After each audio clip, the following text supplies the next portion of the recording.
Okay, good morning and welcome to BCP Eastern Planning Committee for Thursday, the 16th of April, 2026. So we will open up with some housekeeping notes, please. Thank you.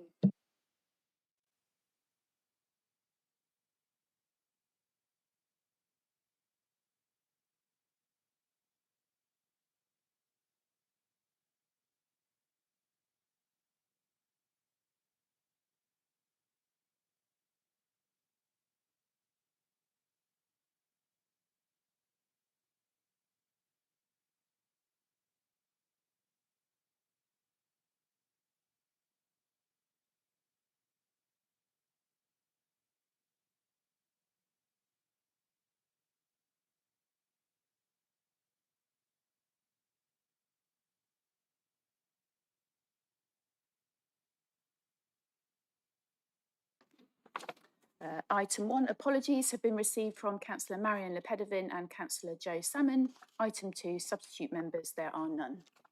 Okay, thank you. So I'm Councillor Paul Hilliard, I'm the chair of the committee, and I'd ask members and officers to introduce themselves. Councillor Michael Tarling for Christchurch Town. Councillor Gillian Martin for Boscombe West. Councillor Felicity Rice, Oakdale Ward. Councillor Patrick Canavan, Boscombe West. Matt Gillett, Talbot Woods. Councillor Joe Clements, Penhill Ward. Toby Slade, Musgrave and Stratton Park. Councillor David Flagg, Burton Grange Ward. Peter Waters, Senior Planning Officer. Sanju Timana, Team Leader Strategic Applications. Simon Gould, Development Management Manager. Sorry, Jill Hollyoake, Clerk. Thank you. Okay, so moving on to item 3, declarations of interest. Any declarations from members? No. If anything does come to mind, then shout out as soon as you can. Item 4 is confirmation of minutes for the meeting held on the 19th of March 2026. We've seen sight of those. Any things to raise, or are we all in agreement? Those are agreed then. Thank you. Okay, item 5 is public issues. So after the officer presentation, we will hear any public speakers, followed by any ward councillors who wish to speak. Item 6 is schedule of planning applications, and 6A is 1 Avon Run Close. So Mr. Waters. Thank you, Chair.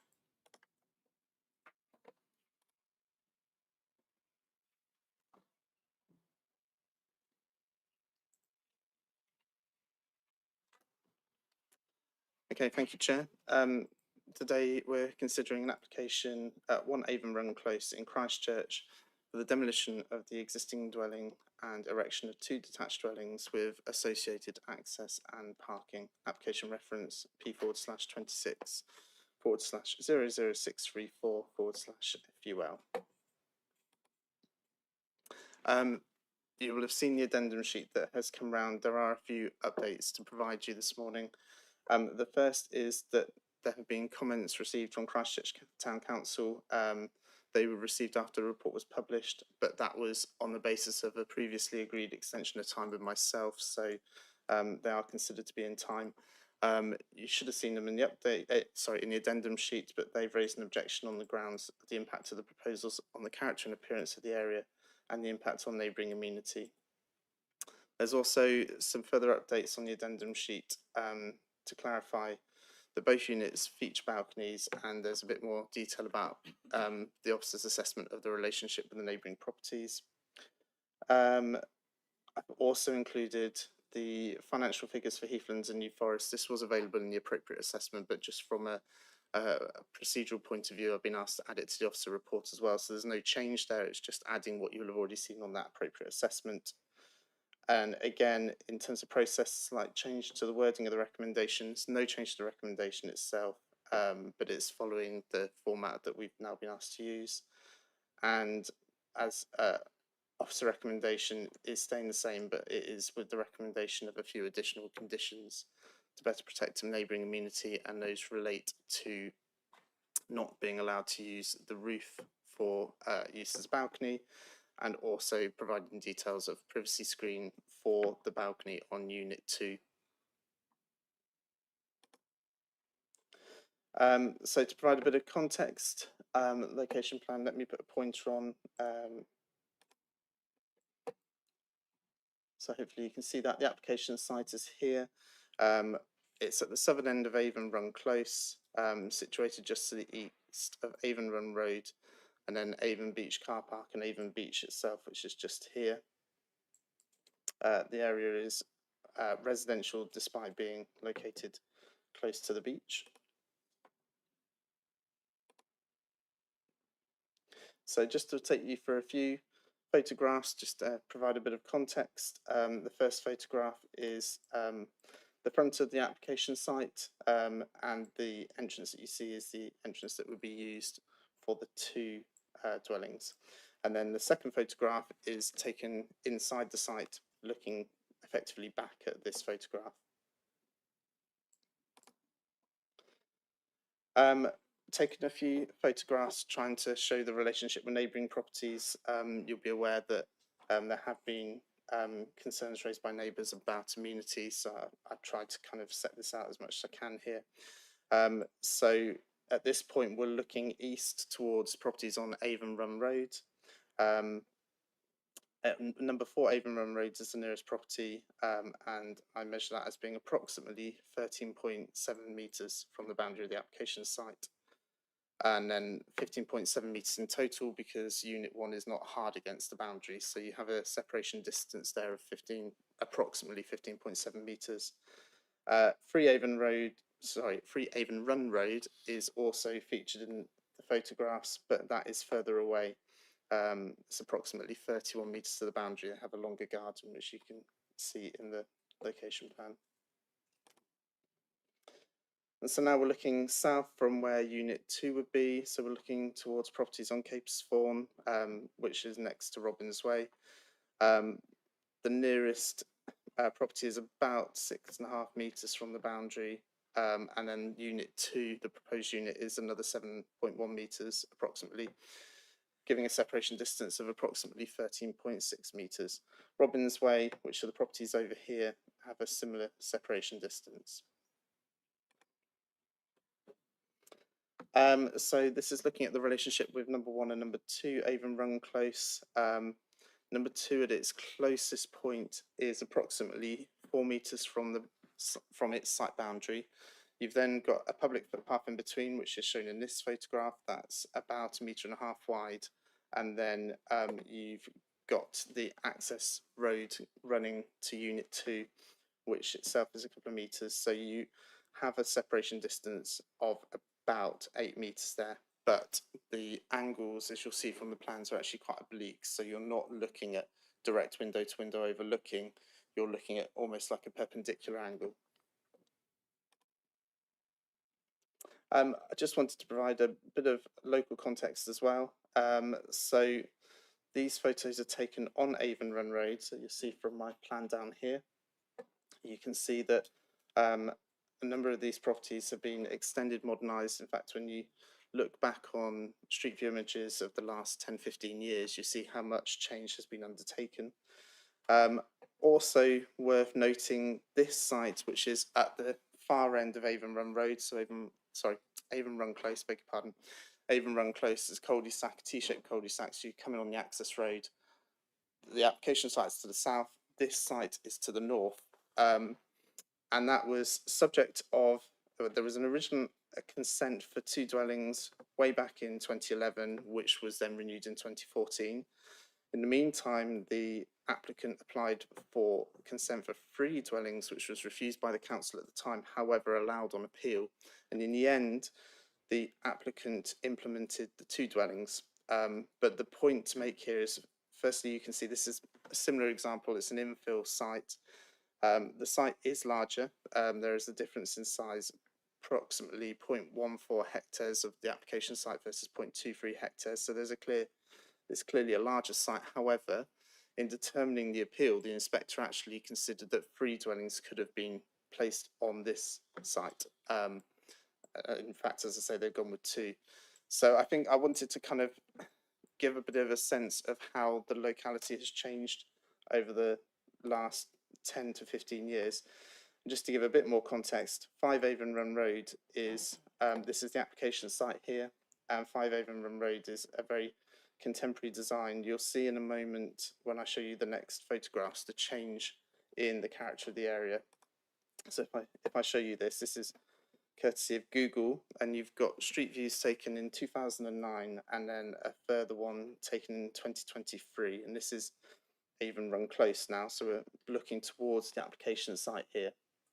And you can see in 2009 there's a very clear pattern of development running along Avon Run Close, all bungalows, and indeed the properties adjacent to the application site on Avon Run Road are also largely chalet bungalows, kind of very modest sized developments.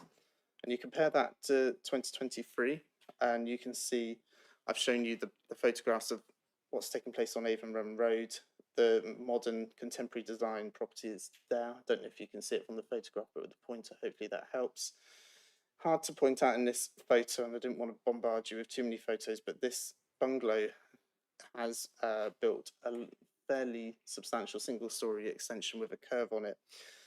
You can see that this bungalow has opted to reclad in modern cladding, and so there's been quite a change in the character of the area. We've gone from a very uniform character to something that's far more mixed, with a mix of the kind of mid-20th century development as was to now also some very contemporary designed development as well.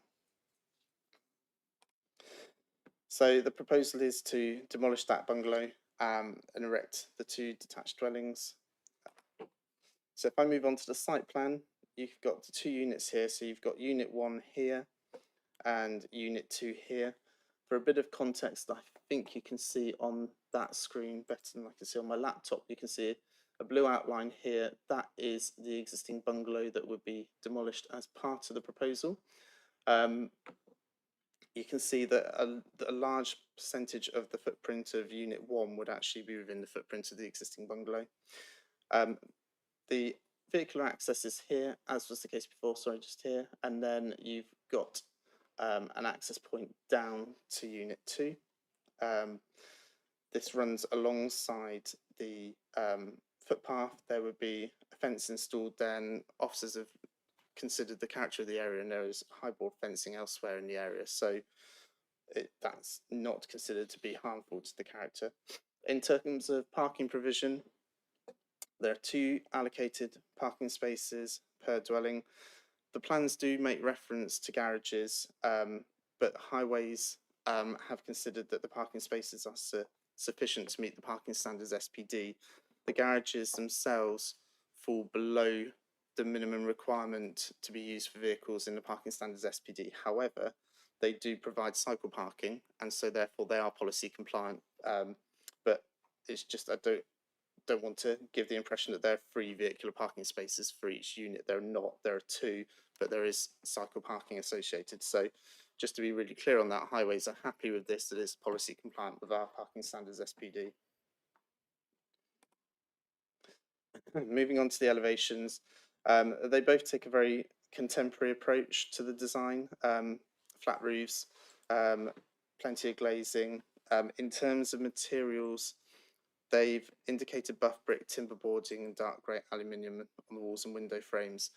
We haven't got detailed material specs, and if members were minded to approve the application, one of the suggested conditions would be a full details of materials to be provided to make sure that they're appropriate.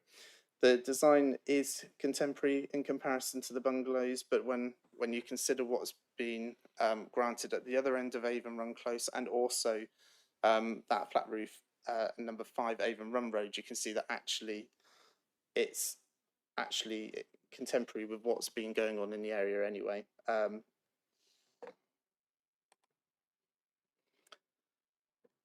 So this is the floor plans, just to give you an indication. They're both 4-bedroom dwellings. They both are well above the minimum technical standards. It's not written into the local plan, but it is encouraged in terms of the design policy.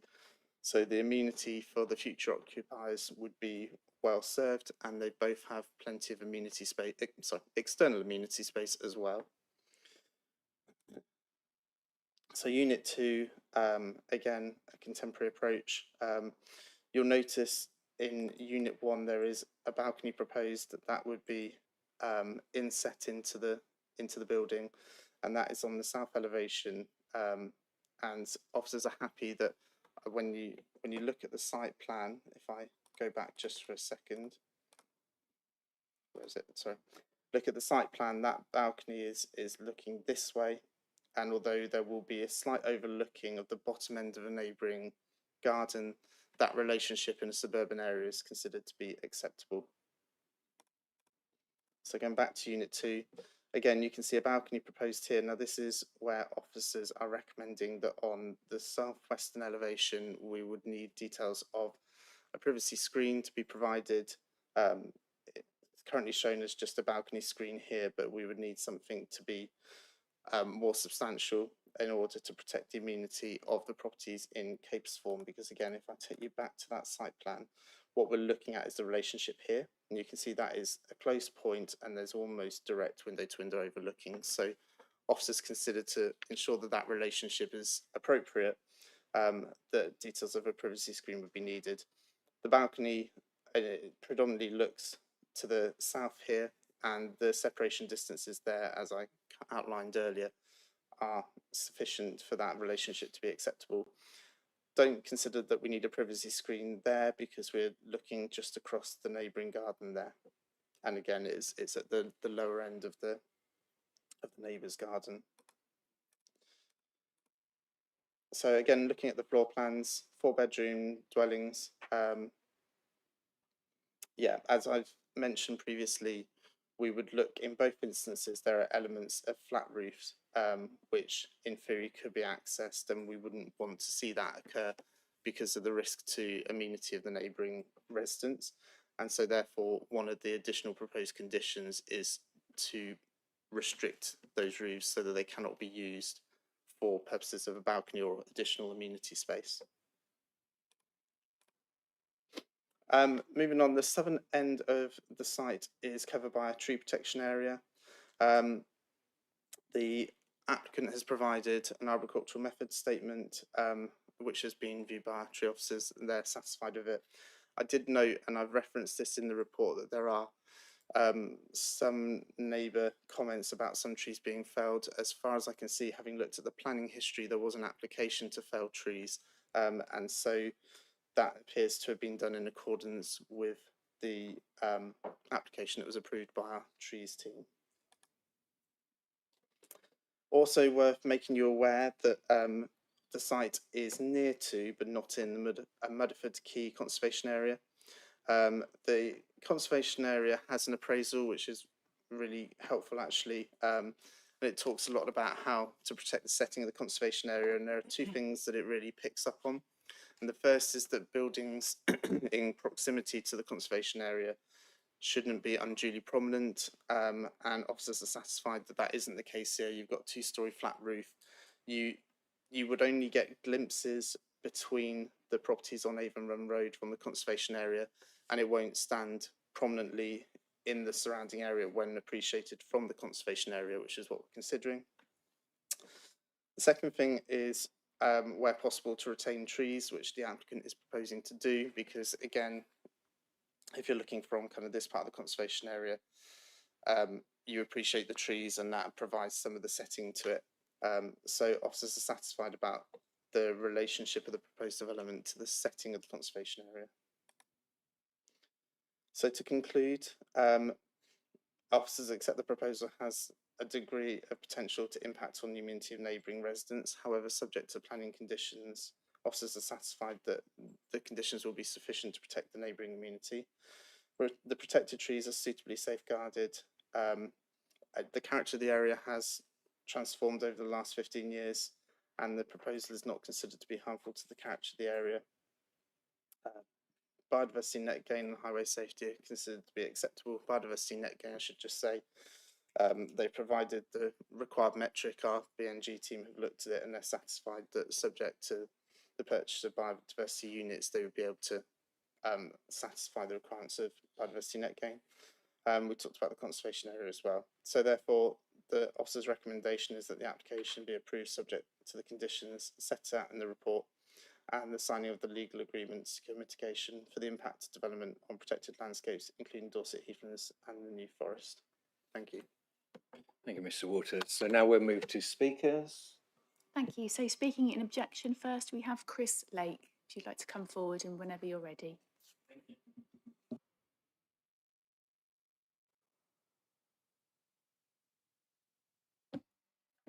Can you hear me okay? I haven't done that before.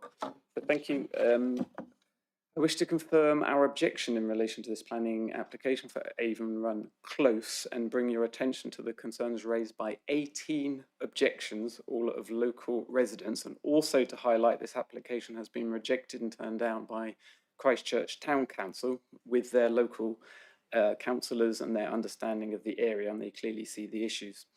The main and most serious concerns are the height, the bulk and the scale of the two houses, both 2 stories, surrounded by 10 residents' homes, and it is an important island site, especially in terms of privacy.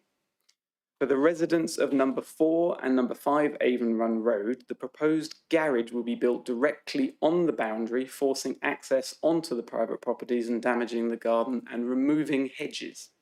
More importantly, the elevation of the existing bungalow we've seen in the photographs will be brought even closer towards the boundary within 2.3 metres that was stated and will elevate up, can you imagine, 6.5 metres in the air and 17 metres long.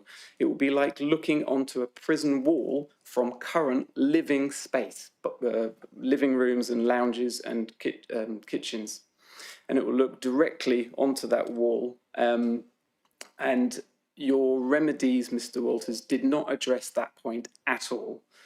And I stress, it's 6.5 metres of a flat roof wall stretching 17 metres in length right onto Avon Run Road. According to the Building Research Establishment guidelines, a good development must step back from the boundary and allow access to light for neighbouring properties. Following this guideline, the proposed first floor of Unit 1 would need to step back by 4.8 metres, and the proposal is only 2.3. So many objections have also many objections point out the proposal would also have a loss of character and the over-domineering and oppressive nature in their design. For the residents of 2 Avon Run Close, the proposed first floor bedroom will look directly down into a single-storey bungalow living space, especially when the trees are not in leaf. And you will see on the objection drawings, please do look at those. There's an artist's impression done of exactly how imposing that will look, but I'm not allowed to show that today, but it is there. For many of the homes in both Avon Run Road, Avon Run Close and Robbins Way and Capthorne Close, the proposal would result in a loss of privacy through the first floor balconies and excessive glazing, creating materially unacceptable overlooking issues. This is true for both the existing neighbours, but also for the amenity of the future occupants of those homes. As pointed out by many of the objection letters, the site is more suitable for a lower height development like 2 bungalows. 2 4-bedroom bungalows fit easily on the site and would not encroach on the neighbouring properties or the amenities or the privacies. The design and access statement refers to the fact that some of the surrounding houses are 2-storey. Yes, the majority of the houses on the separate road, Avon Run Road, have been well established since 1939 for number 1 Avon Run Road and 1949 for number 3 Avon Run Road. And they've always been larger houses historically. Whereas Avon Run Close is a completely separate road and has completely different character. Nearly all the homes in Avon Run Close are bungalows. The only exception is number 11, A and B, located at the opposite end, as Mr. Walters described. And these are 2 modern storey bungalows. But the significant difference is the distance to the neighbouring properties. Whereas number 11, at the far end of the site, are 19 metres at its shortest, but increasing up to 60 metres to its neighbours, the distance to its neighbours. Whereas in comparison, this proposal is only 14 metres from house to house on Robbins Way, Avon Run Close, and 16 metres to numbers 4 and 5 Avon Run Road. Therefore, the distance is 26% less on this proposal than the one quoted at number 11. And number 11 also sits far back from the road, 11-metre driveway, and therefore the height of number 11 appears the same height as the neighbouring properties around. And as you would enter Avon Run Close and you look towards this proposal, this will be very dominant and completely different to the number 11. The applicant's drawings do not show any relation to the dimensions of the neighbouring properties or the boundaries, which would normally be essential on such on a location site. The proposal is not considered sustainable due to overheating issues. Many of the windows, south and west facing, will not allow cross ventilation. You're just winding up now, please. Okay, will do. Understand. And the design and access statement said also that it should be for suitable housing. We agree that suitable housing is necessary, but it should be single-storey homes for elderly and for good access, according to your policy LN1. Also, two-storey houses would be out of character, and a single-storey would be better. And in summary, I would say that the main issue is the height, the bulk, and the size of the character of this proposed. I will have to ask you to stop there, Mr. Lake, because of the time. Thank you. Okay. Thank you for the time. Thank you. And the next speaker is Mr. Matt Annan, who's speaking on behalf of the applicant.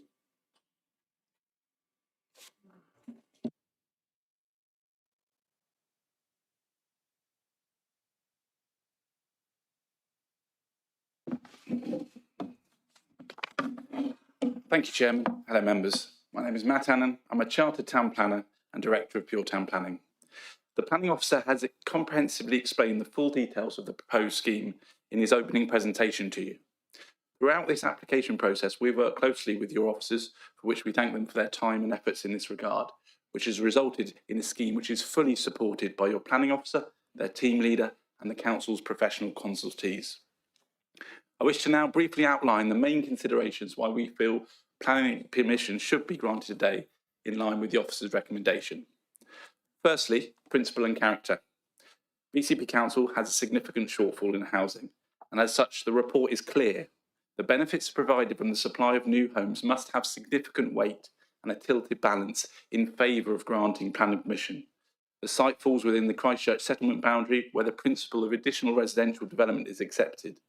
The objectives have concerns about overdevelopment, scale and introduction of a more contemporary design, but the officer's report tests those policies and in his presentation carefully against what actually exists on the ground today.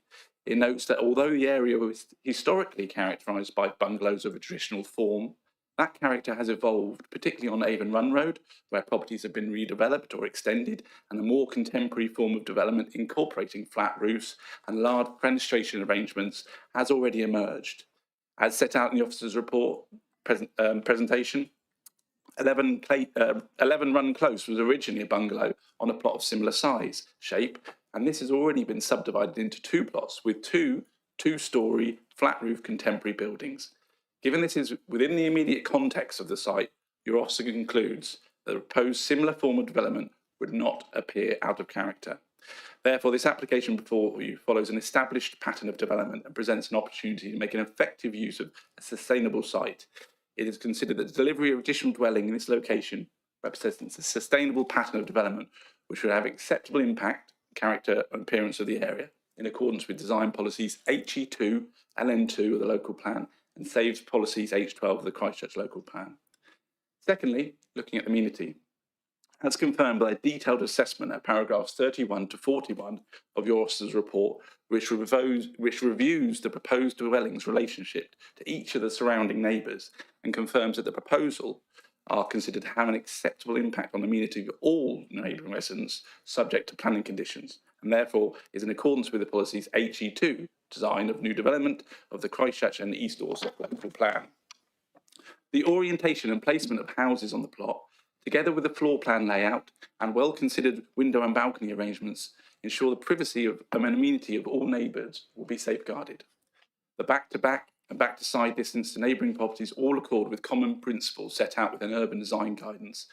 As can be seen on the screen in the presentation, further accurate visuals have been provided to your officers in response to the objections, which incorporate the dense boundary landscaping and clearly demonstrate that any views would be oblique, which is not uncommon in urban areas. And together with the tree landscaping along the boundaries, there would not be any materially harmful overlooking of neighbouring properties. Your attention is drawn to condition 7 and the additional conditions set out in the update in your report, which requires the obscure glazing to the secondary western facing wraparound side window to bedroom 3, unit 1 of the first floor, as well as the bathroom and eastern side facing louvered secondary window to bedroom 1. In terms of unit 2, as you've heard, southwestern elevation at first floor, the bathroom window, secondary window to bedroom 1, and the southern balcony screen have all been conditioned to be obscure glazed. As such, the relationships to all surrounding houses have been carefully designed, and the scheme would not lead to any material harm in terms of overlooking or overbearing impact. In terms of living conditions for future occupiers, both proposed dwellings significantly exceed national minimum space standards, and both would have reasonably sized external amenity spaces. Thirdly, trees. There are a series of protected trees along the southern boundary of the site. The scheme has been fully assessed by the Council's tree officer, who raises no objection and has confirmed that the submitted tree report and route protection plan is acceptable in terms of its design impact on the protected trees. I agree with your officer's recommendation to grant permission and vote in favour of approving this proposal. Thank you. Thank you. And finally, we have Councillor Leslie Dedman.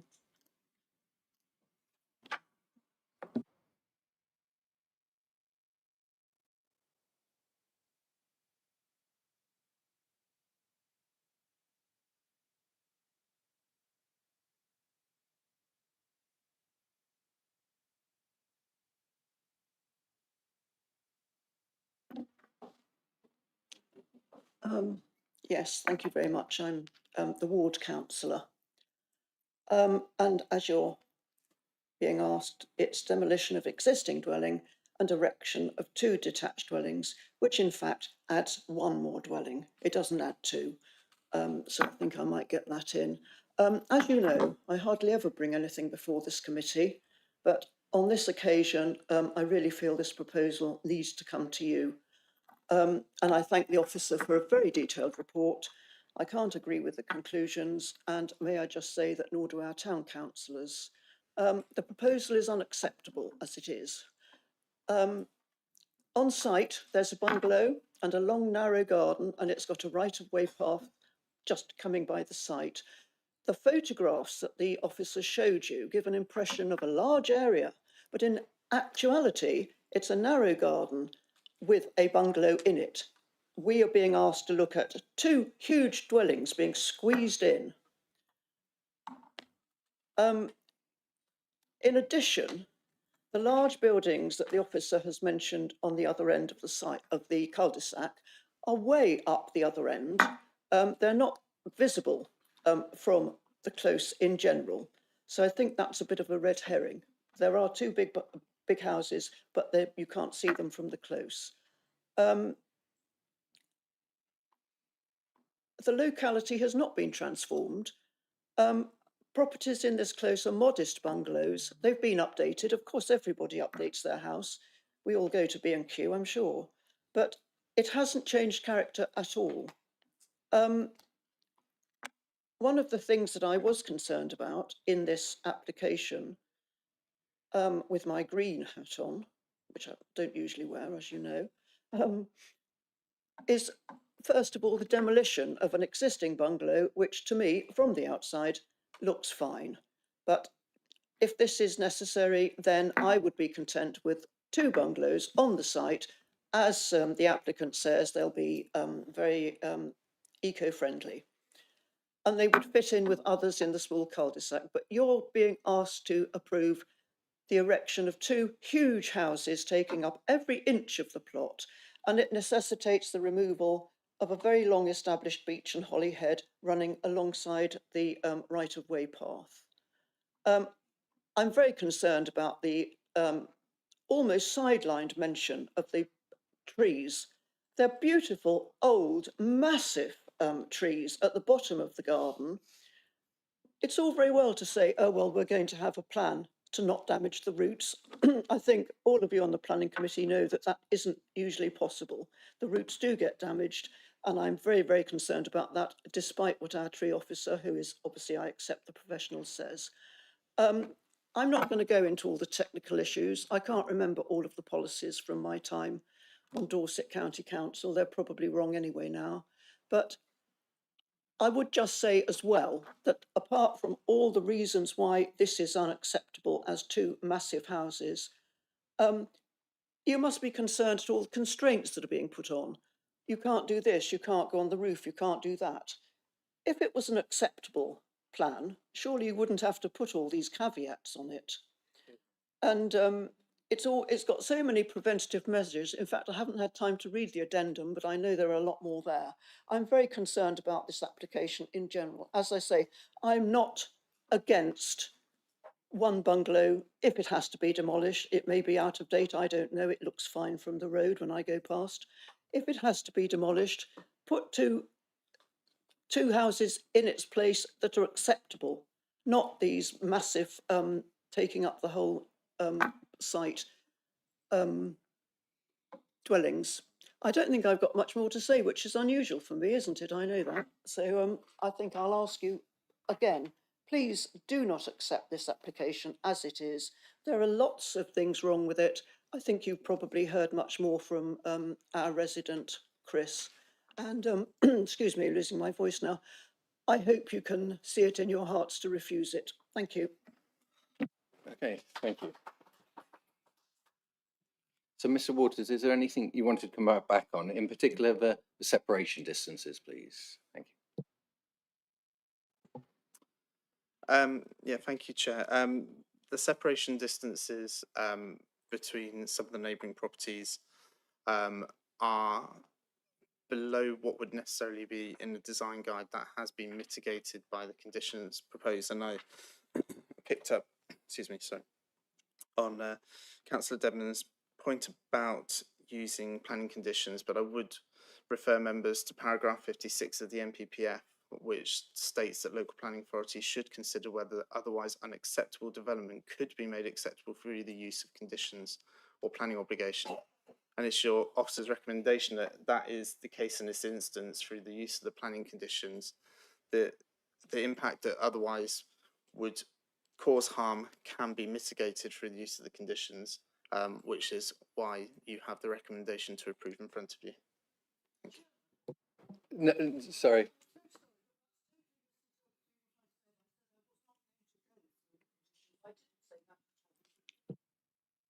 Point noted, but I think just acknowledging the use of conditions and balanced against the MPPF. So now if we move to questions from councillors to the officer. So just for me, Mr. Waters, so looking at Unit 1, there was obviously the comment about the front bedroom looking to, I think, to Avon Run Close. So now looking at the picture, it's an L-shaped window, which is quite unusual. Could that could the smaller part of that window be obscured, or is that physically not possible? I'm looking at, sorry, Chair. If we're looking at Unit 1, so bedroom 1, we're looking at this corner here, I believe. Yeah, absolutely. I'll double check in the conditions whether that was already the case, but if not, certainly if members felt that it was appropriate that that part needed to be obscurely glazed, there's no reason why that couldn't be achieved. Bedroom 1 would still have an outlook, and that corner effectively would provide light even if it's obscurely glazed. Bear with me if you don't mind, I'm just going to check whether that was already the case.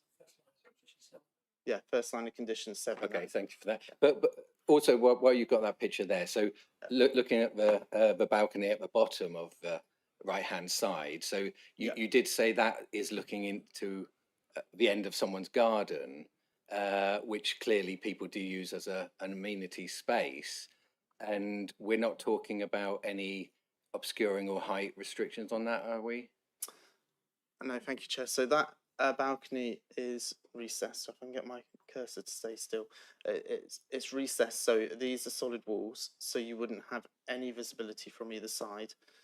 From here, you would have the balcony, and there would be some visibility into the lower end of the garden. But it's your office's consideration that when you've got these suburban locations, a degree of overlooking. We're talking about the bottom end of the garden. We're not talking about the entirety of the garden. We're talking about the bottom end. And a degree of overlooking into neighbouring gardens is to be expected, and hence the suggestion that would be acceptable. Okay, because as the objectors have said, and my feeling is the balcony is not looking out to fields or the sea or whatever. It is clearly a balcony looking to someone else's garden, and that's similar with Unit 2, which, if I got right, the new condition is obscuring the ends, which is always there. But are we saying that the main balcony as well will also be obscured 1.8? Thank you, Chair. No, at this point, no. That if you can see my cursor following along there, that would not be obscurely glazed at this point. I understand your point about the balconies not having any particular outlook. There's no policy that says that balconies will only be accepted when they do. So from an officer from an officer assessment, sorry, it's looking at whether the balcony will cause harm, not why have they chosen to have a balcony on that elevation. Sorry, so obviously we're talking about obscuring and height restrictions on the ends. Yeah. Would it be completely unreasonable? Because I see the only solution is to 1.8 and obscure the main contents of the balcony. Is that, I know it would in the theory make the balcony pointless, but protecting the amenity of neighbours, I think that's the only way. I might bring in Simon and duty at this point for a second opinion, if I may. Yeah, I mean, we wouldn't advocate that because, like you say, Chair, effectively, what's the point in the balcony then? It'd just be a cocooned, hemmed-in environment. So, in respect of Unit 2, Mr. Waters is suggesting that you would have 1.8 metre high privacy screens on the small ends of the balcony so as to remove those oblique views. But the main run, the wider part of the balcony, I think you either got to satisfy yourselves as the decision makers that it's either going to be acceptable with the balustrade will probably be about 1.2 meters height, which is, from a safety feature point of view. But in addition to that, Chair, and I don't know if Mr. Waters is able to put an image on the screen, but the boundary that runs to the properties in Capsthorne and Robbins Way is heavily treed, and obviously those trees are protected, so those trees would stay. So that is also a mitigating factor in terms of negating that scope for harmful overlooking. And then that line of trees also returns round and runs along the rear of some of the properties in Avon Run Road. Again, those are protected, so members can take some comfort that the trees will obviously be protected and they serve as mitigating screening as well. Mr. Waters. Thank you, Chair. Just a point of clarification. I don't want to cause any confusion. At present, the screen proposed on this side of the balcony of Unit 2 would not be subject of the condition. However, if that was something members wanted, that could be amended. Thank you. Okay, thank you. Councillor Tarling. Yeah, would it satisfy, or would it be possible, looking at the Unit 2 balcony screens, to request that frosted or fritted glass be put 1.2 metres? So obviously there's two ways of overlooking. There's looking out of the residence number 2, and then there's looking in. And there's a certain aspect that, especially with these modern properties where you've got the full height glazing, that you don't really want to be looking into somebody's bedroom. Some people do, but yeah, that it would offer some privacy both ways to actually have that 1.2, the long edge of number 2, to have either fritted or frosted glass. And I would suggest probably that having either end of the balcony having the 1.8 metre again, fritted or frosted glazing to stop that overlooking and the in-looking as well. I think I was a bit confused earlier when Councillor Hilliard mentioned the bedroom with the L-shaped window on Unit 1, I think it was, wasn't it? That's the north facing, isn't it? That's actually number 2, the bungalow. So look right. at the Okay. pathway. Okay, over the pathway. Thank you. Okay, Councillor Canavan.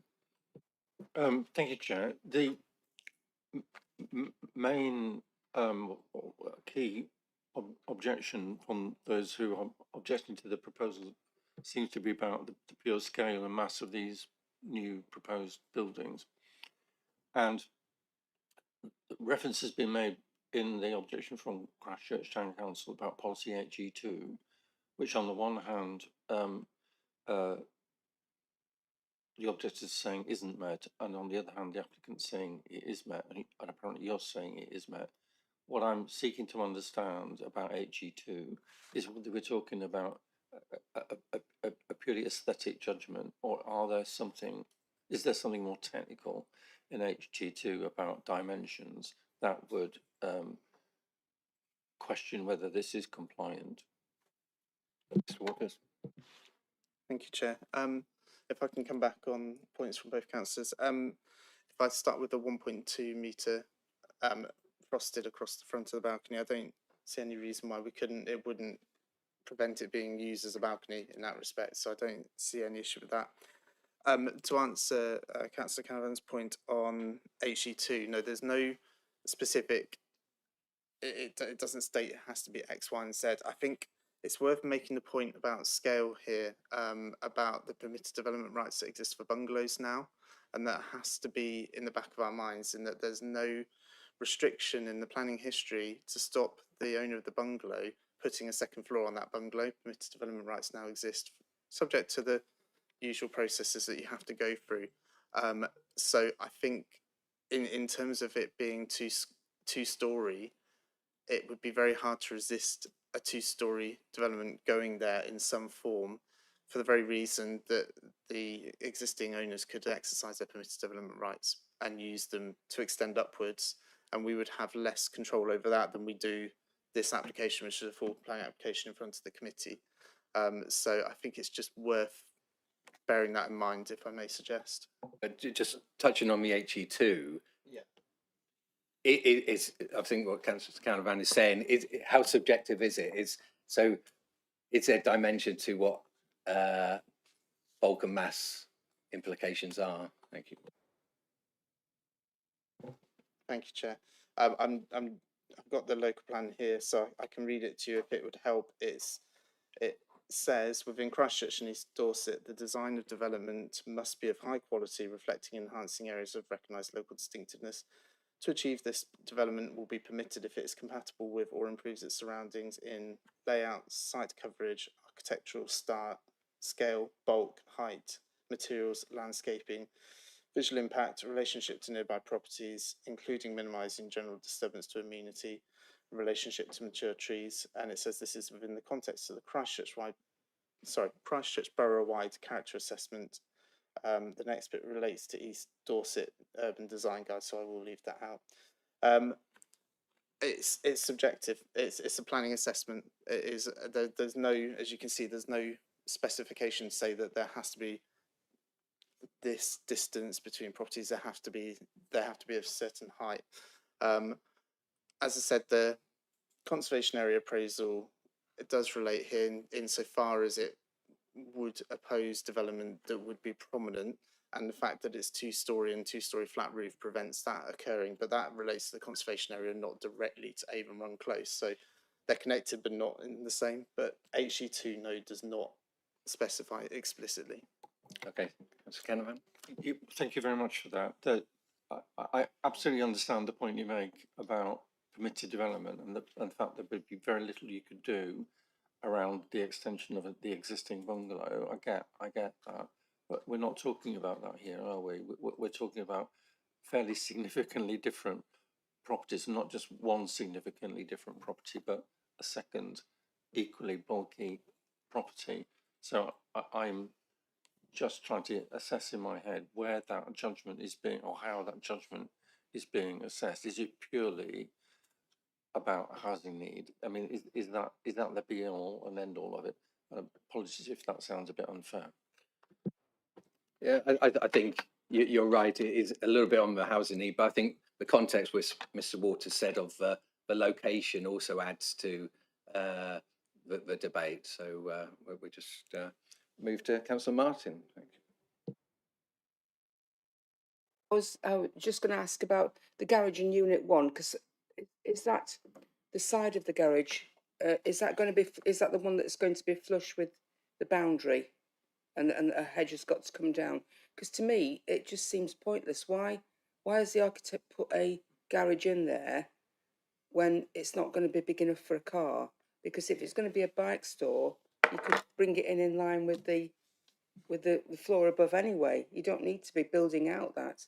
It just looks like really, really poor design. I just wondered why you'd included a garage that you can't actually use as a garage. I know it's difficult, Mr. Waters, but your thoughts? I mean, as is always the case with these applications, we have to assess what we're given, and that is the design approach taken. I think what we would say is that we haven't identified that causes particular harm. I note that in the representation, the member of the public referenced that you'd need to come into their property. That would obviously be subject to the usual separate legislation. So it's noted there are other garages near boundaries as well in the area, so it's not completely unique. In terms of why they've made that design choice, that's obviously a question for the architect, but we have to assess what's put in front of us. So it would come under the Party Wall Act, wouldn't it, for if they're going to get permission? Yeah, not to do with planning. Yeah. Okay, thank you. Okay, any final questions, Councillor Rice? Just on that, the residents raised concerns about that specific issue. Can you just explain a little bit more about the fact that from a planning point of view, it's not a concern, even though it's right on the boundary, and also the loss of the hedge as well, from a sort of biodiversity aspect? Waters. Thank you, Chair.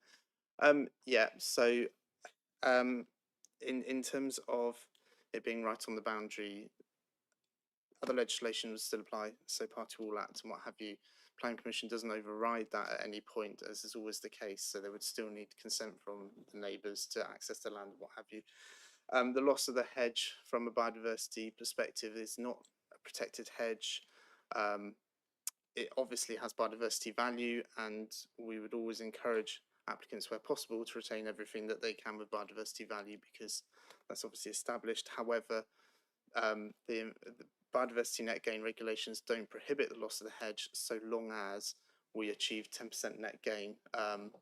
And in this instance, the biodiversity net gain officers have looked at it and looked at the standardised metric which we have to use, and they've concluded that could be achieved. So it's not a reason for refusal as far as officers are concerned, although we would always encourage applicants where possible to retain as much habitat on site as is possible to do. Okay, thank you. Councillor Rice?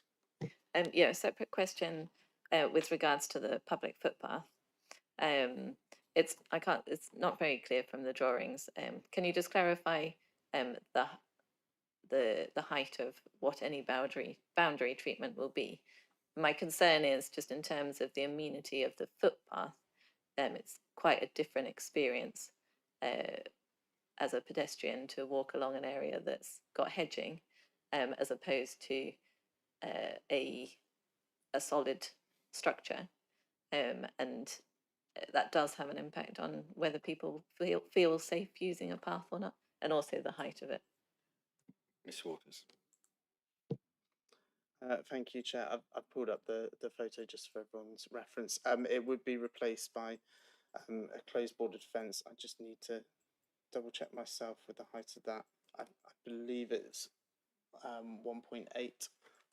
So I do understand the point that you're making, that if we look at the the photograph of the existing. At present, the 2 Avon Run Close has a very high hedge, but number 1 has a much lower hedge, and so that footpath would feel more enclosed than it does at present. But again, that if you go further down the footpath, and I don't have photographs of it, but there are close bordered fences onto the footpath, so again, officers considered that that relationship wouldn't be unduly harmful. Thank you. Yes. Sorry, I haven't been able to see in the report. Was there something from the public right-of-way officer with regards to that? And also, is there the option in conditions to reduce the height of that fencing? Thank you. No, I haven't got anything from the public right-of-way officer on this point.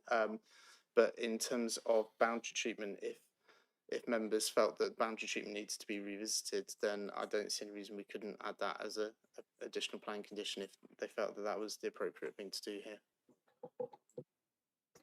Okay, so if there's no further questions, so this is, I'm fellow ward councillor for Councillor Deadman, so this is in my ward.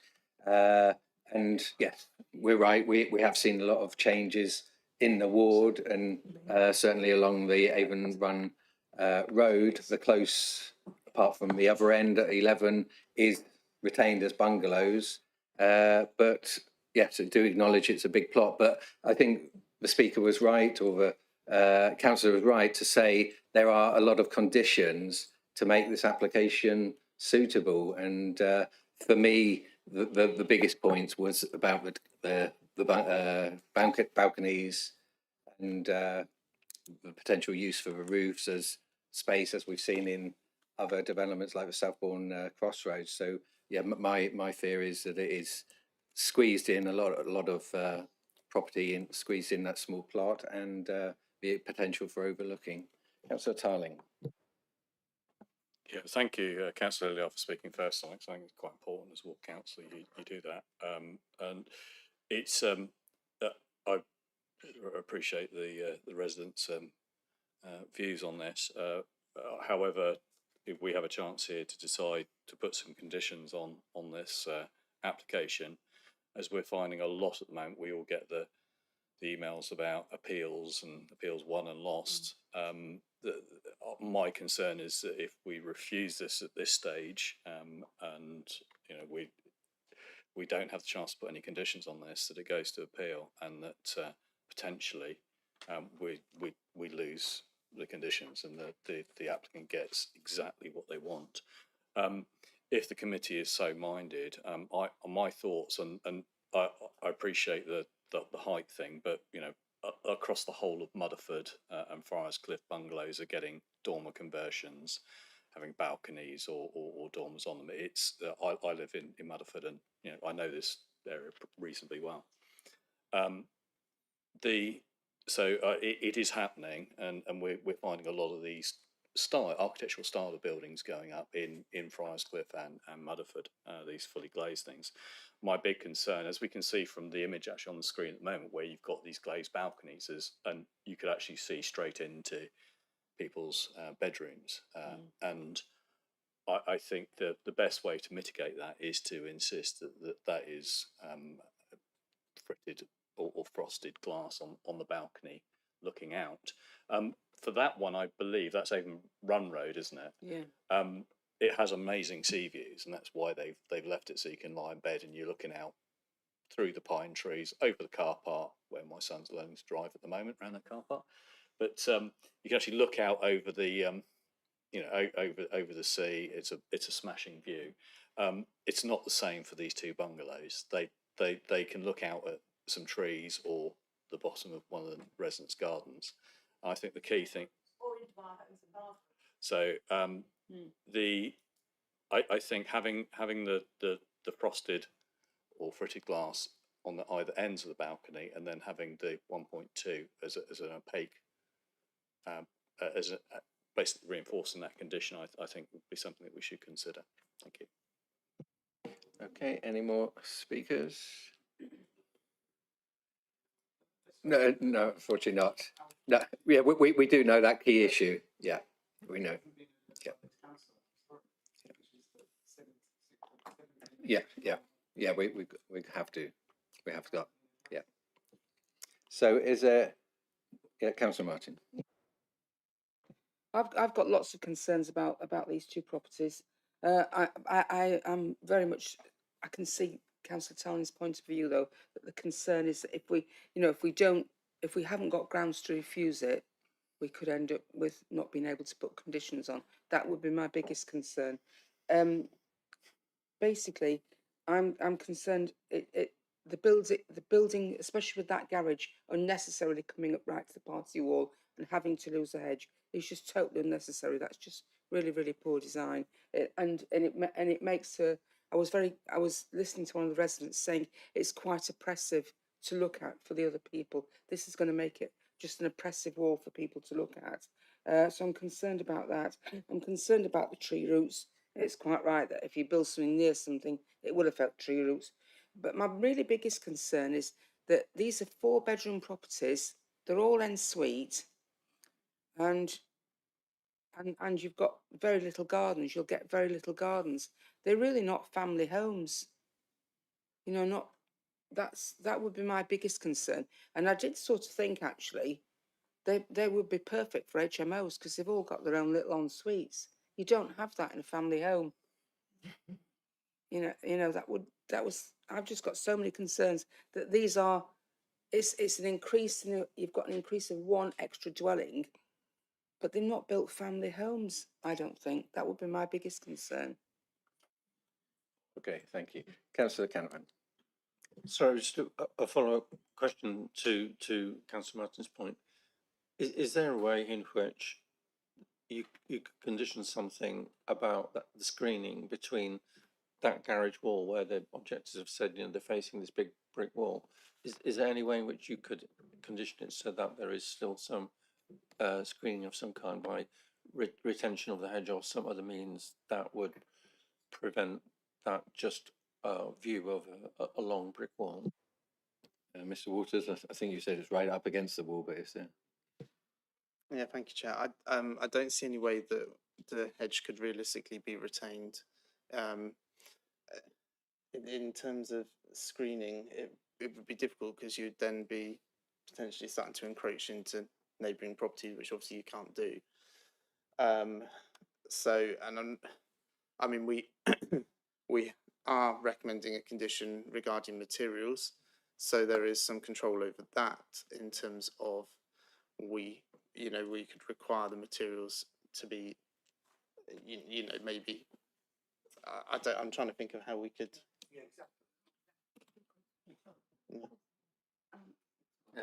Could I just check what's the specific harm you are considering at this point?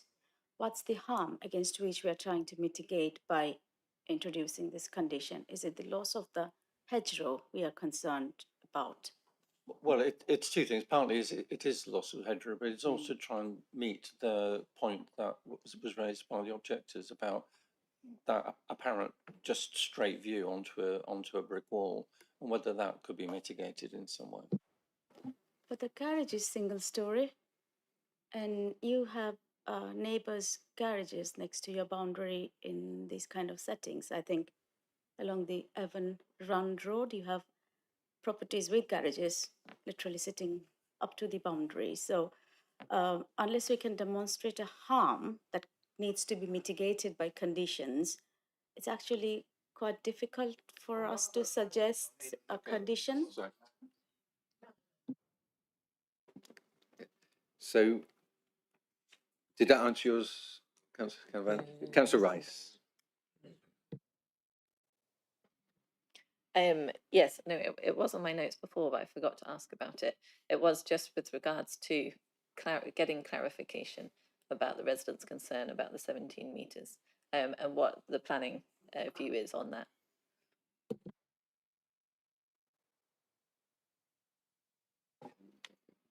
Thank you. I've set out all the distances in the report and assessed them. Which relationship in terms of 17 metres was it that was particularly? Can we just bear with us just to clarify?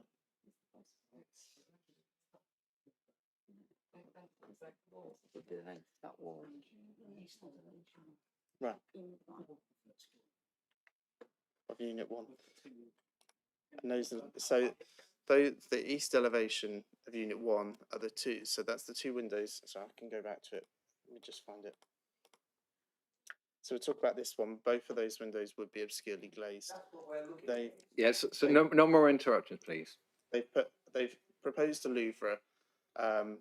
However, officers think actually that needs to be obscure glazed. It's a secondary window anyway, and so it's not providing outlook for the occupiers of the house. This one serves a bathroom. The applicant had already proposed to obscurely glaze it, and officers agree that would be appropriate. So there would be no opportunity for looking straight out onto the neighbouring property from those two windows. So just on that, from a planning point of view, residents looking onto a large block isn't deemed a planning concern. Is that correct? Yeah. So thank you, Chair. So the first floor is set back, so you're not looking at a two-storey mass here. You're looking at single-storey, and then if we look at the where are we looking at? So this actually probably gives you a better indication. So you've got the first floor, which is the extent of the what they've labelled the garage coming out to the boundary, and then that is set back. And so officers are satisfied with that distance in terms of outlook.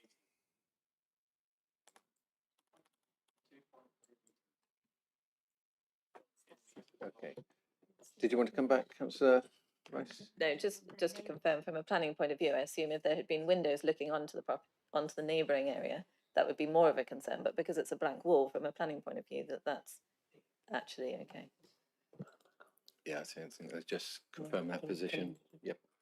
Yeah. Hopefully I can try and add a bit of clarity here. So what's been referred to as the garage, but wouldn't be obviously for the parking of a car, would be onto the boundary, would result in a section of loss of hedge. But as Mr. Walters has just said, that's the single-storey element. What the residents who live nearby are concerned about is the first floor element, which, if Pete could go to the east elevation again, is that bottom right image there. And there's two windows at the first floor level, which both would be obscure glazed by way of condition. So from our point of view, we would be happy there would be no harmful overlooking. But what the residents are saying is that it's the bulk and the mass of the first floor, contemporary boxy design, which they feel is going to be oppressive from their outlook.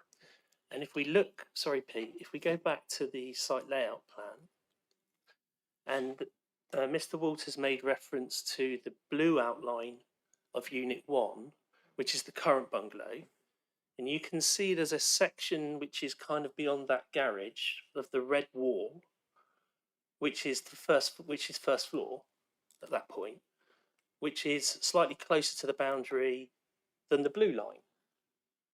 So the point that the residents are making is that that first floor, more boxy design is technically closer than the side wall of the existing bungalow. Does that answer your question, Councillor Rice? Yep. Councillor Martin. Because the bungalow at the moment will have a sloping roof, whereas that's going to be like a really box design, really all the way across. And not just that as well, but I don't know if we can put a condition on, but it's going to look awful when it's first built, but it's going to look really ghastly if it deteriorates. You know, if they don't, the owners don't care for the outside of it, don't clean the glass. That's going to look really oppressive and just absolutely awful. Yeah, I've got real concerns about this. I don't think it's a good design. Okay, so Councillor Slade. Thank you. I really am empathetic of the residents, but I tend to support and agree with Councillor Tarling. We can try and control this rather than prevent it. If we prevent it, as we see all too many times, it goes to appeal and we lose all control and all the mechanisms we've got at the moment. The frosted glass, I think, would be a reasonable condition on that balcony. I don't see how we get over that bulk and mass. That the officers have done their job. we've assessed the policies. Yes, there's this question mark over HE2, but we have got the presumption in favour of the additional unit. I think we control it rather than prevent it. I'm empathetic, I really am, but it's a space that is going to be filled. You have got the precedent around the area. We heard from previous applications that have gone through and bills that have gone through. We might not like it. It's going to happen. We can control it. I am in support of moving it and saying, well, we recommend it for approval, but I'm prepared to work on these conditions with other councillors. Okay, do we have a seconder for that? Councillor Clements? And just on the point of conditions, so we've obviously mentioned Councillor Tylan talking about frosted on the balconies, and was there another condition we were talking about? Fence height, right? The fence height, I get your point. However, when I walk down alleyways and I have a fence and I have a bush, I would rather the fence be there and it be looked after and maintained. The hedges just get left. All too many times you're walking down pathways and there's overhang, there's mess, there's crap, there's all sorts. I think a fence is a much better option than a hedge going in there. So I wouldn't be supportive of a fence. 1.2 metres on the frosting on the balconies, yes. The fence, I wouldn't be supportive of. Councillor Gillett. I think the point of was that it was the fence height, not whether or not it was a fence. Whether they were retaining a hedge, it was just whether or not they were controlling the height of the fence, because it was going to be oppressive. Right? Yeah. Councillor Yes, so it's to do with the height. It's above a lot of people's head height, which just particularly women tend to feel more unsafe if there's no visibility of you as you walk along. So it was a matter of reducing the fence height. I don't know whether the officers have a recommendation, but 1.4 or what exactly? Like, what would I go for? 1.6? I'm not sure I'm that tall.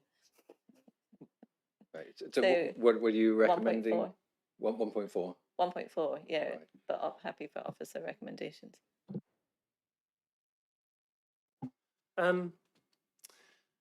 Yes, so at the moment there isn't a boundary treatment condition, so if members are concerned about the treatment of the boundary along the side of that public footpath, then by all means it's entirely acceptable to add one.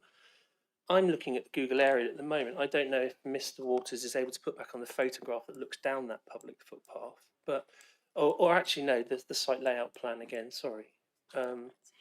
What members might consider, and I think it is worth noting that, and it has been referenced by Mr. Waters, that the photograph doesn't show it, but if you walk down that alleyway, once you get about halfway along that first run, there is closed boarded fencing already on the right hand side as you'll be walking. And when you get to the bottom of that alleyway, there's like a T-junction, I think, or it turns to the right, and there's closed boarded fencing down there. So the principle of closed boarded fencing is already established. What members might consider is, again, if I refer you to look at Unit 1, just to the north of it, shall we say, in terms of the top of the paper, there's the blue outline of the existing garage. Now that is, in front of that garage, is what I would probably consider to be a more open part of what will be the plot and the entrance to units 1 and 2. So you might consider having a lower section of fence as you enter the alleyway, which could be 1.4, 1.5. But once you get beyond the blue outline of what is the current garage adjacent to that boundary, you really are moving into what's probably the more private quarters of what would be Unit 1. So you would probably want to step it up to about 1.8 then from a privacy point of view for the occupants of Unit 1, as opposed to having it run at 1.4, 1.5 for the entire length of that. Okay, that was useful. Councillor Rice? I've just done a quick Google search, and it's suggesting that if it is running next to an urban public footpath, then it's recommended at 1 metre. So I'm happy to go, like, for officers to go away and get best practice, but I think there is a the fact that we haven't got a public right of way sort of officer recommendation or a sort of an active travel recommendation, I'm concerned that we're making a difference to this footpath without having the knowledge. What we're really talking about, Councillor, is materials, aren't we? Because at the moment, the footpath is enclosed on both sides by something which is circa 1.82 metres high. So I think that is material. I think what we're talking about is making the footpath as attractive as possible for active travel. But they're two different considerations, aren't they? You've got the consideration of aesthetics. So is it a hedge or is it a fence? Then you've also got the consideration, I think, that you're concerned about, which is safety, and that relates to height. So what I'm saying is that at the moment, that alleyway has height on either side of it, circa 1.82 metres, whether it's a fence or a hedge. So it's difficult in one sense to insist that it now has to drop to a I metre. do understand what you're saying, but I would say that the only permanent aspect of what's there at the moment is the small wall that is only less than a metre. And that's the permanent aspect that's there at the moment. Well, no, so if you erect anything can be removed, the wall can be removed, the hedge can be removed, but at the moment they're there, as a matter of fact. So if I was to walk down there this afternoon, I would have pretty much 1.82 metre something enclosing me on either side. I think there is still a difference between a solid fence and a hedge that you can see through. But obviously, it is determined by Councillor Slade with what condition he wants. Yeah. I think we'll come back to in a moment. So having a nice footpath, aren't we? Sure. Yeah, as Councillor Hilliard and Councillor Devon will well know, that footpath I don't think is very well used. There's actually another footpath that there's.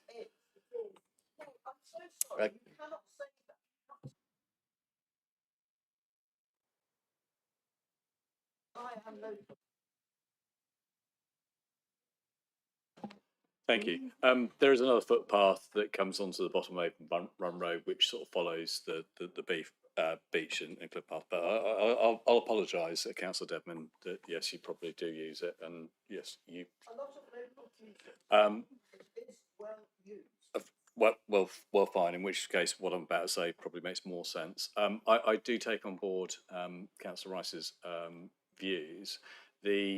The elevations of both properties that face that seem to not have any windows, certainly at ground level, looking into the paths.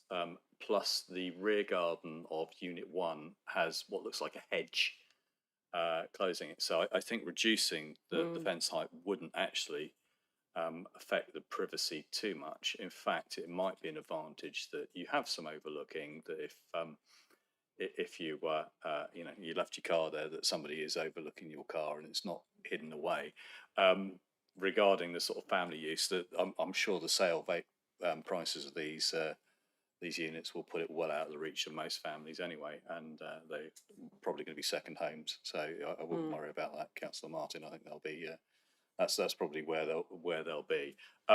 That's complete subjection, not a planning decision. But I would suggest, yes, a 1.5 metre fence would allay the fears and the enclosing aspect. And I think we need to see, the views of users like Councillor Debman, and maybe we should measure Councillor Debman and Councillor Rice and see how tall they are and how much the fence should be. But I think sort of 1.5 metres would take away that feeling of enclosure on the path. Thank you. Okay, Councillor Slade, obviously it's your call about what the height and. Conditioning of the frosted balconies, yes. I'm inclined to not condition on the fencing. I would like to leave the fencing as it is. Condition the balconies, the frosted, to 1.2. Yeah. And no other conditions on. I think there's something about tree protection, what's there, and the landscaping and the design. Everything else fine. I think the tree specialists have said what they need to say. I think they've assessed the matter. I trust them. So Martin. I'm back to Unit 1 and that garage that isn't a garage. Could we put a condition on there that flat roof of the garage that sticks out from beyond the first floor, so it's bigger than the first floor, if you know what I mean? If we could make that a condition that can never become a balcony. Ms Waters, is that one of the new conditions in the addendum? Was it all flat roofs? Thank you, Chair. Let me just find the wording of the condition.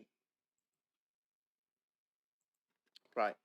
So the condition that I've proposed in the addendum is notwithstanding any provisions of the Town and Country Planning General Permitted Development Order 2015 as amended, or any order revoking or enacting that order with or without modification, at no time shall the flat roof areas of either units 1 or 2 hereby be permitted to be used as a balcony, roof garden or similar amenity area. So that covers any flat roof area on either of those units. I thought it meant just the top, but it means. Sorry, I thought it meant just the top, but it means all of the flat roofs. Yeah, that's fine. Yeah.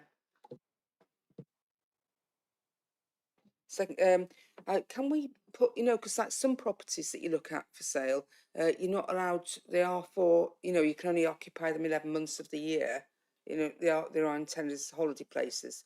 Can we do something? Can we put a condition on that it can't be used for holiday? For holiday use or Airbnb or service accommodation, or because as I say, that would be my concern as well.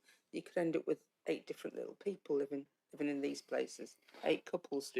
Because it's Waters, is there? can we Mr. Gould? put that condition on that it can only be used as a family home? Thank you, Chair. Bear with us just one.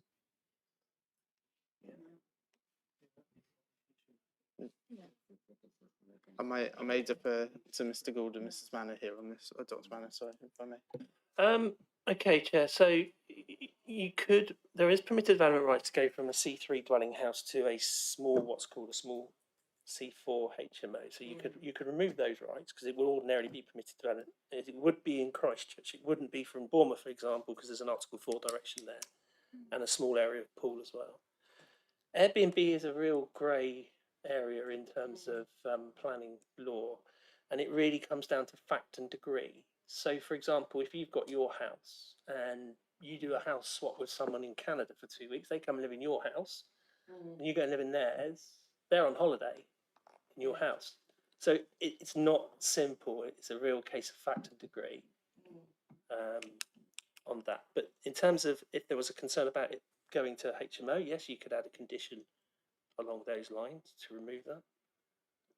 But yeah, unfortunately, we have a lot of properties in the area which are either rentals or holiday lets, as this is. But unfortunately, as Mr. Gould said, it is no legislation to restrict that. So where we are then, Councillor Slade and Councillor Clements, the conditions, just to clarify for Democratic Services. So, yeah, as I understand it, Chair, the move is to grant the application in accordance with the recommendation in the officer's report as updated in the committee addendum and subject to power being delegated to the head of planning the head of planning operations to determine the final wording of an additional condition to include fritted or frosted glazing on the side ends of the balcony. Is it unit 2? And then to be 1.8 metres and then 1.2 metres same on the front end of the balcony. And both units. Of both units, okay.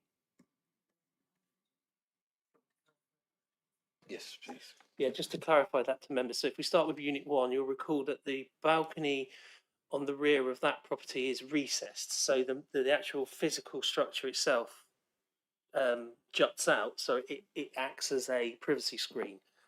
But Councillor Tarling said he would prefer the 1.2 high metre balustrade bit to also be frosted to avoid that sort of views into the lower level parts of the windows. And in terms of Unit 2, it's the outer edges of the balcony. So that would be the southwest and the northeast, which does need to be added because the condition as it's currently worded only requires it on the southwest. But to also frost the wider part, the 1.2 metre high balustrade part. Okay, is that clear? Yeah, that's the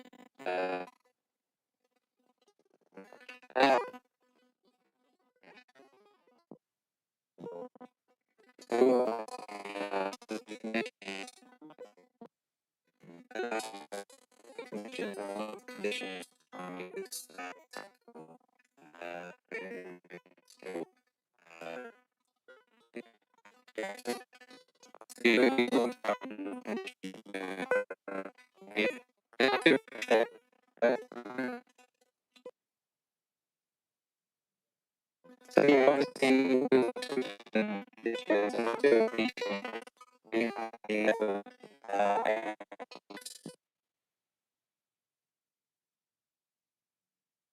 the decision was to on HE1 because of mass. I think this is completely different. The space is different. The overlooking is different. So I won't be supporting this. But if a proposer and the seconder are happy with and I think all members are happy with what the conditions are, we will take it to. Councillor. I appreciate we've obviously got different views, Councillor Slade and myself, in terms of the fence height. But I just wonder in terms of efficiency whether it would be possible to get a sort of a feel, like maybe do a vote on whether there should be the additional condition about the height of the fencing. Because I get the impression that quite a lot of councillors are supportive of a change in height. So Chair, if you would need to propose that as an amendment to the move and have a seconder, and then you would debate that amendment, vote on that amendment. Okay, so if I propose an amendment to the move, which would be to have a height restriction of 1.5 metres to the fence height. I'll second. Okay, and that's seconded by Councillor Martin.